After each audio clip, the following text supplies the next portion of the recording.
कांग्रेस या कोई दल क्या कह रहा है, इंडिया गठबंधन, हम ही कंफ्यूज हो गए होंगे। इसका मतलब अगर हम उन मीटिंगों में बैठे हैं तो हम ही कंफ्यूज रहे होंगे। इसीलिए जिस व्यक्ति के बारे में आप बात कर रहे हैं, मुझे नहीं पता कि कांग्रेस पार्टी का कौन व्यक्ति इस तरह की बात कर रहा है। हमें तो ये लगा कि जब मध्य प्रदेश के मुख्यमंत्री जो रहे, पूर्व में कई बार मुख्यमंत्री रहे, वो रहे, उन्होंने मीटिंग बुलाई और पूछा समाजवादी पार्टी से।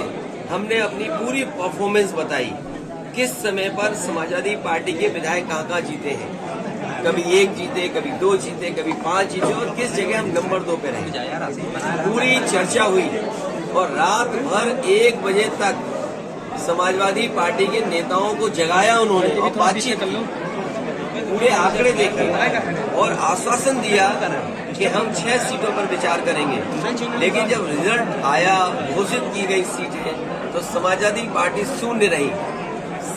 अगर ये मुझे पहले दिन पता होता कि विधानसभा स्तर पर कोई गठबंधन नहीं है इंडिया का, तो हम उसमें कभी मिलने नहीं जाती हमारी पार्टी के लोग, न अपनी हम सूची देते कांग्रेस के लोगों को, न कांग्रेस के लोगों का फोन उठाते।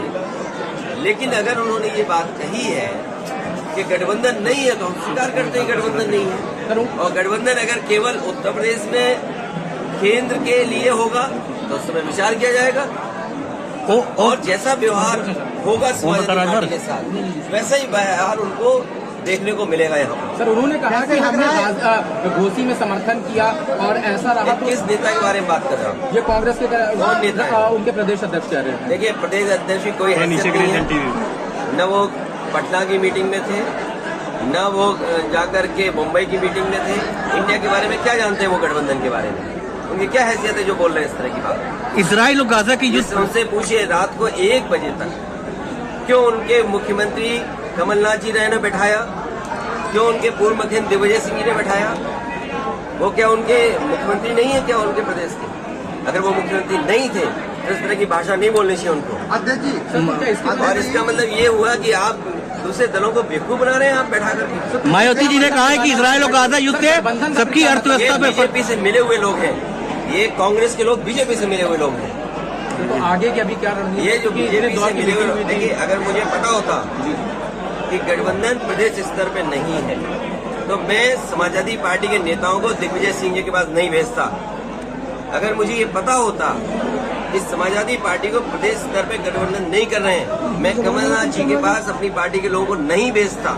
और मुझे ये भरोसा होता कि कांग्रेस पार्टी के लोग धोखा देंगे तो मैं उनकी बात पर भरोसा नहीं करता।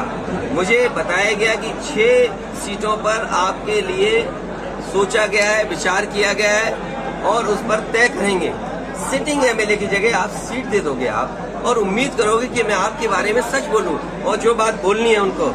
मैं आपके माध्यम से कांग्रेस पार्टी को कहना चाहता हूं, अपने चिरकुट नेताओं से हमारी पार्टी के बारे में न बुलवाएं। युद्ध को, ये युद्ध चल रहा है सर, आगे का देखा जाएगा। इजराइल और हमें अगर ये जानकारी मिल रही है कि गठबंधन केवल दिल्ली के स्तर पे, तो ठीक है, दिल्ली के स्तर पे जब बात होगी तो की जाएगी।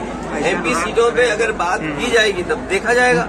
अगर मुझे ये पता होता कि प्रदेश स्तर पे लीड मत कीजिएगा, बिल्कुल वो नहीं है, हमने स्वीकार कर लिया, इसीलिए हमने अपने पार्टी के टिकट घोषित कर दिए। इसमें क्या गलत किया है? इसलिए मैं कह रहा हूँ कि आप लोग भी ऐसे छोटे नेता जो कांग्रेस के हैं, और मैं कांग्रेस पार्टी के बड़े नेताओं से यही अपील करूंगा, निवेदन करूंगा कि अपने छोटे नेताओं से इस तरह के स्टेटमेंट मत दिलवाइए। मायावती जी ने कहा युद्ध से हमारे सभी देशों के वो हालात खराब होते हैं और वॉर के पक्ष में कोई नहीं है। और प्रदेश में बड़े सवाल है धान खरीद का।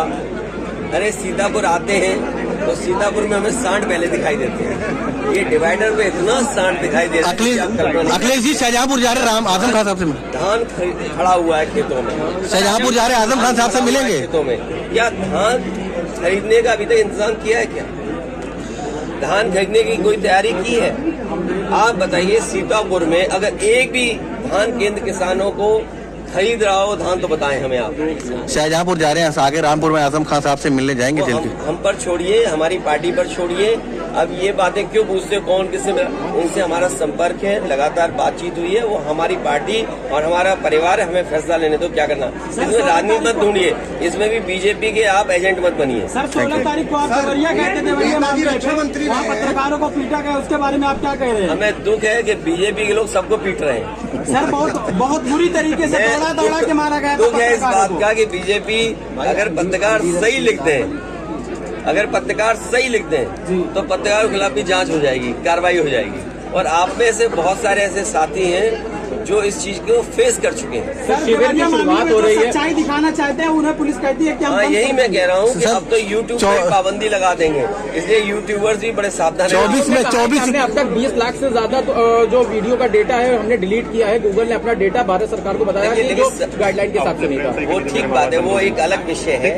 समय आने पर आर्टिफिशियल इंटेलिजेंस, जिन पे पैसे संसाधन हैं, जो टेक्नोलॉजी को इस्तेमाल कर सकते हैं, वो अच्छाई और बुराई दोनों के लिए इस्तेमाल करेंगे। सोशल मीडिया एक्टिविस्ट का कहना यह है कि जो चीजें क्रिटिसिज्म हो रहा है उसको खाली शैडो बैन किया जा रहा है। तो क्या लगता है गवर्नमेंट अब इसको भी एज अ टूल यूज कर रही है? इस पे सभी दलों को सोचना पड़ेगा और टेक्नोलॉजी कहाँ तक, किस सीमा तक हम लोगों को कंट्रोल कर रही है, ये कोई टेक्निकल व्यक्ति हमें जानकारी दे सकता है। अगर टेक्नोलॉजी इसलिए यूज हो रही है कि मेरी बात को नहीं पहुंचाया जा सकता दूसरे तक, या हमारे कोई खिलाफ लिख रहा है उस पर हम रोक सकेंगे, तो फिर टेक्नोलॉजी इसका मतलब भेदभाव कर रही है। जिस तरीके से हम पैसा दे करके ऐड देते हैं, तो कहीं ना कहीं इस तरह का होगा कि मुनाफा किसी को दे करके हम पाबंदियां लगवा रहे हों, तो वो फ्री एंड फेयर प्लेटफॉर्म थोड़ी रहा। हम अपने विचार अगर देना चाहें, हमारे विचार निष्पक्ष हों, उस पर भी अगर पाबंदी लग जाएगी तो वो प्लेटफॉर्म कॉमन प्लेटफॉर्म नहीं हुआ ना सबके लिए।